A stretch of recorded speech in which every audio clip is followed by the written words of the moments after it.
അവരിൽ നിന്ന് വലിയൊരു കാവൽ നിനക്ക് ലഭിക്കും. ബിസ്മില്ലാഹിർ റഹ്മാനിർ റഹീം ചൊല്ലുന്നിടത്തൊക്കെ പൂർണ്ണമായും ചൊല്ലുക. അതൊരു പ്രധാനപ്പെട്ട ഒരു കാര്യമാണ്.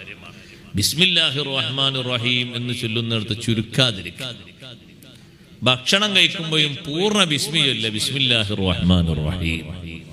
വെള്ളം കുടിക്കുമ്പോഴും പൂർണ്ണ ബിസ്മിയല്ല, ബിസ്മില്ലാഹിർ റഹ്മാനിർ റഹീം. അറവ് നടത്തുമ്പോഴും ബിസ്മി പൂർണ്ണമായി ചൊല്ല, ബിസ്മില്ലാഹിർ റഹ്മാനിർ റഹീം.